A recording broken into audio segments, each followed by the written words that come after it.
Hello guys! Hello Taurus! Welcome dito sa aking channel. Kapalaran 888 Taurus. Weekly tarot reading tayo ngayon. Alamin natin Taurus kung ano ang messages, vibration, gabay, energy para sa inyong lahat. At ay general reading, so pwede kang makaresonate. Gamitin mo ang iyong intuition sa panonood.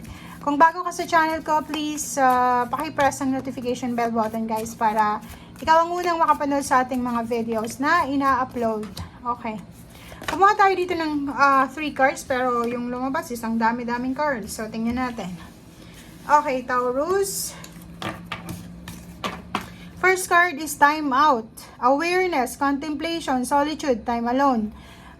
Sa linggong ito, Taurus, sinasabi sa'yo ng barahang ito na time out ka muna. Okay? Kailangan mo munang patahimikin ang sarili mo, ang isip mo, ang puso mo, ang surroundings mo. So, time alone muna. Solitude muna, katahimikan. So, pwedeng, kung ano man itong mga plano mo sa buhay, sa linggong ito, ito yung chance mo na magkaroon ka ng maraming oras para mapag-isipan kung ano mga next move or next step sa buhay mo.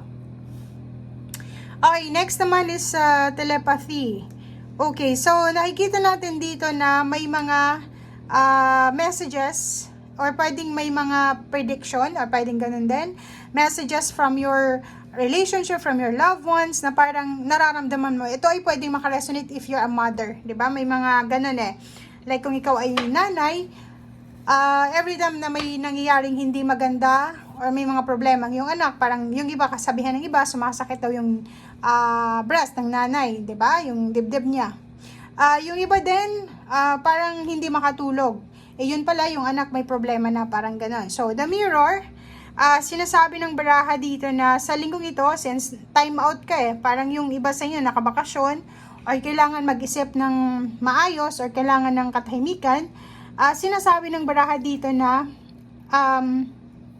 self-examination to, 'di ba? Parang magkakaroon ka sa linggong ito ng time na ma-examine, ma-visualize kung ano yung mga gusto mong mangyari sa buhay mo or magkaroon ka ng time sa sarili mo para malaman kung ano talagang gusto mo sa buhay. Number 31, Coral's Wisdom, Colony Delicacy. So dito sinasabi ng baraha sa'yo na maganda to kasi sinasabi dito na marami kang madidiscover. Okay? Marami kang madidiscover sa mga susunod na araw, especially ngayon na January. Especially January or February. Okay, experiments, manipulation of nature, forcing change. So, dito sinasabi ng barahan na mag-iingat ka kasi posibleng makatagpo ka ng isang tao na medyo arrogante. 'Di ba? So, ingat-ingat ka kasi pwedeng makatagpo ka ng isang tao na medyo arrogante, medyo mapagmataas or kung sino man itong taong ito. So, kailangan mong maging aware ka. Okay? So, dito sinasabi ng barahan na parang impress card to. Take care of your body, take care of your health, take care of your peace. Parang ganun. So, prioritize peace of mind sa linggong ito. Okay, thank you Spirit, thank you angels.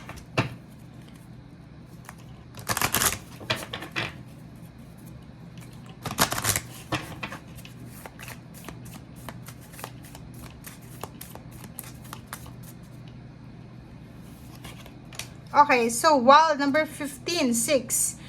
Sinasabi ng baraha dito na wag ka munang gagawa ng risky decision. Kasi nga naka-solitude ka ngayon, time out muna. So, if ever man may mga risky decision kayo na zero the full na mindset na kailangan kong mag-resign ngayon, kailangan kong lumipat ng tirahan, ng kung ano man, pause muna, time out muna. Kailangan mo munang patahimikan ng sarili mo, wag kang gagawa ng isang risky na decision or wag kang gagawa ng desisyon na pwede mong pagsisihan.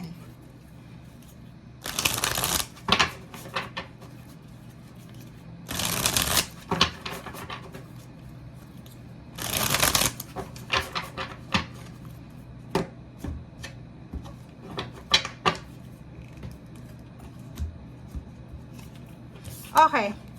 So, nakikita natin dito, Taurus, posibleng may asawa in a relationship or pwedeng partnership with parents and anak to or siblings.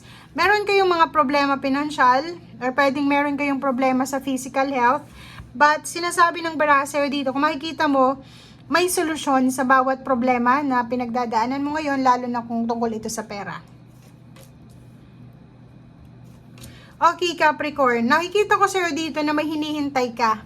Pwedeng naghihintay ka ng tulong. Naghihintay ka ng tulong pinansyal, naghihintay ka ng chat, ng call, or ano man itong hinihintay mo.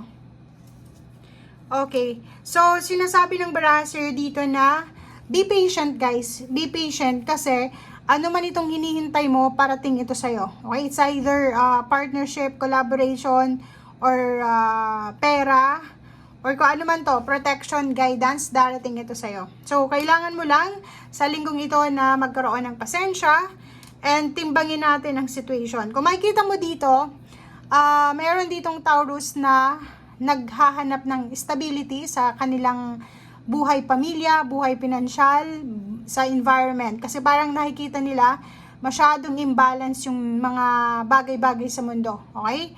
Yung iba sa inyo, Taurus, parang pera yung problema nyo.